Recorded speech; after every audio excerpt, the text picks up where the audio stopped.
E aí pessoal, tudo bem? A gente vai aqui continuando nossos estudos sobre a Terra. A gente está agora em formação da Terra e o tempo geológico. Nós estamos na página 20. Deixa eu iniciar aqui a canetinha para facilitar vocês visualizarem. Então nós estamos aí na página 20, tá? 20 a 24. Então pegue seus livros e nos acompanhe aí para poder entender essa matéria. Tranquilo?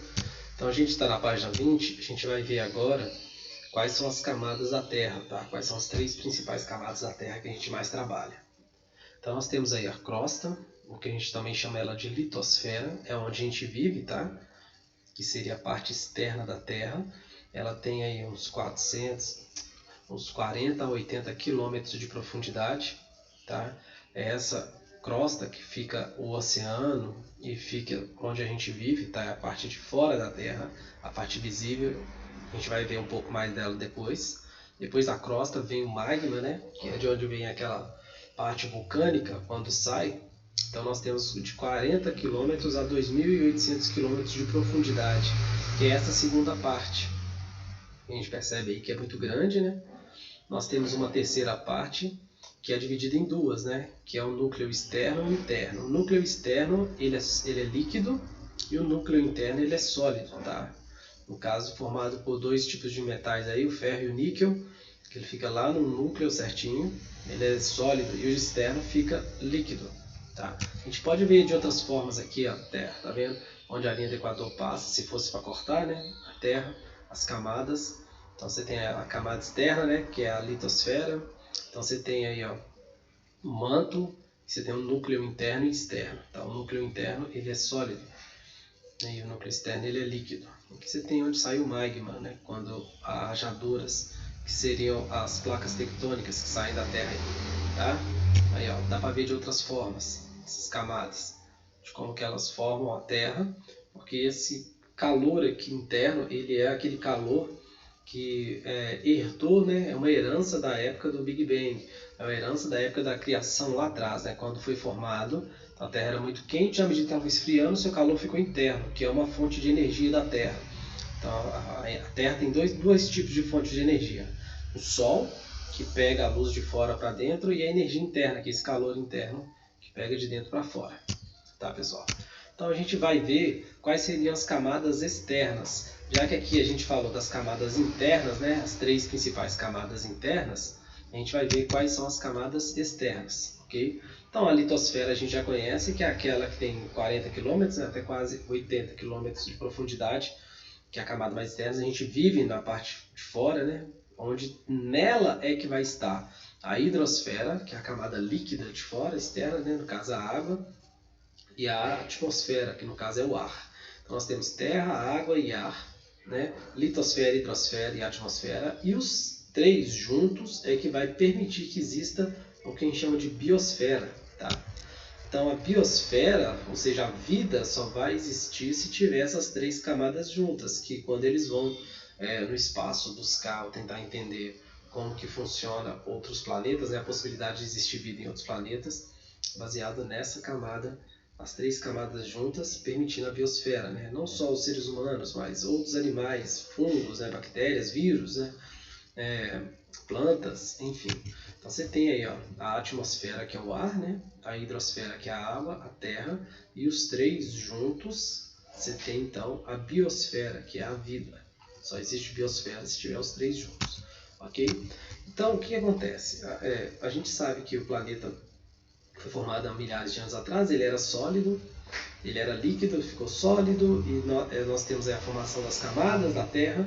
Então nós temos um estudo que tenta explicar como que a gente consegue estudar sobre o passado da Terra, e a gente vê através da litosfera dela.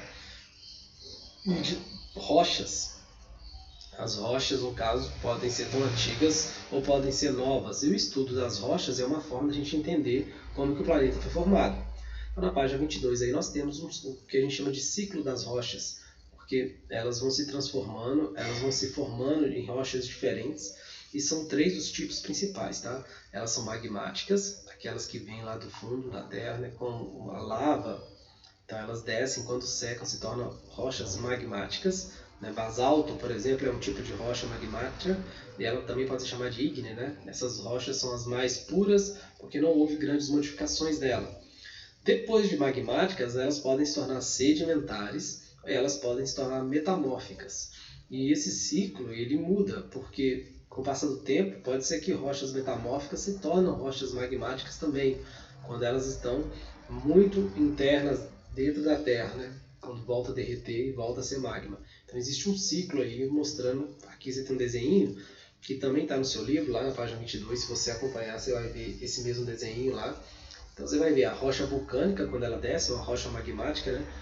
Quando vai escorrendo uma em cima da outra, a gente pode perceber que vira sedimento.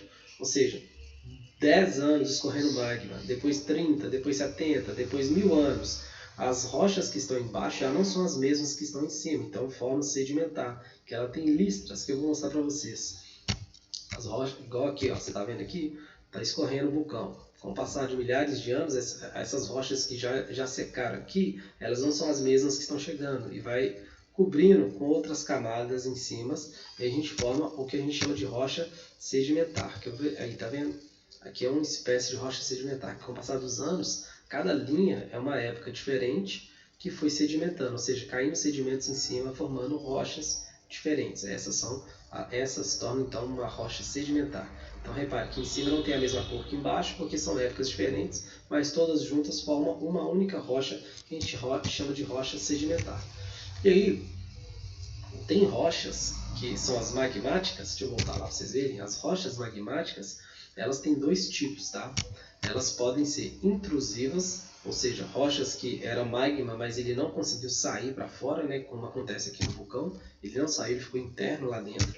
Então, ela esfriou, e depois que ela esfriou, ela formou um tipo de rocha.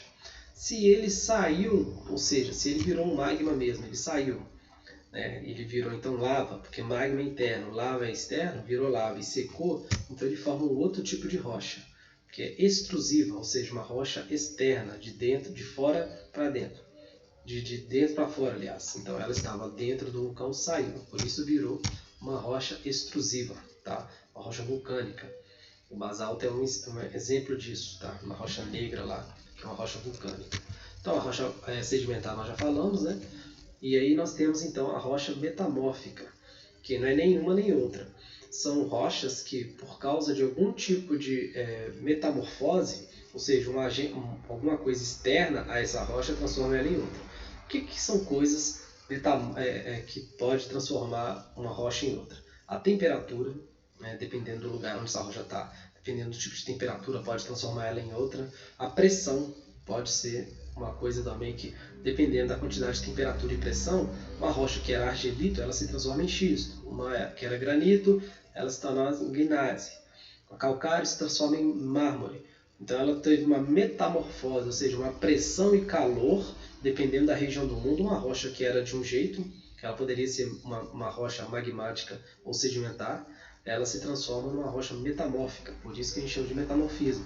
E aí lá atrás, aqui a gente está mostrando, tá vendo? Uma rocha sedimentar, se na medida que ela for sedimentando, ela for ficar muito interna, ela pode ter pressão, né? Pressão e calor sobre ela, transforma-se então numa rocha metamórfica, que pode voltar a ser magma. Se ela derreter, se estiver muito interna, ela pode voltar a magma e pode sair e voltar ao ciclo, mas isso a gente sabe que demora milhares e milhares de anos. Então são esses os tipos de rocha, tá? Que a gente trata basicamente. Espero que vocês tenham compreendido, acompanhem no livro direitinho, porque não é simples a matéria, mas ajuda a entender melhor como que essas rochas que eram se transformam em outras, né? Sejam por sedimentos, né? Uma caindo sobre a outra, o vento empurra, né? A areia fica, depois com o passar dos anos, o rio empurra a areia para dentro, debaixo do mar, e ele vai acumulando sedimento, acumulando e virando rocha sedimentar, ou pode ser metamórfica, dependendo da região onde ela está, a temperatura e a pressão pode transformar uma rocha em outra, tá pessoal? Então vamos ficando por aqui com o vídeo e espero que vocês tenham entendido. Qualquer pergunta, a plataforma está aí, tá pessoal? Não deixe de perguntar, porque a gente não vai parar a matéria e os próximos exercícios a gente vai explicando isso melhor, ok? Qualquer dúvida, voltem no vídeo e vejam novamente. Um abraço, tchau!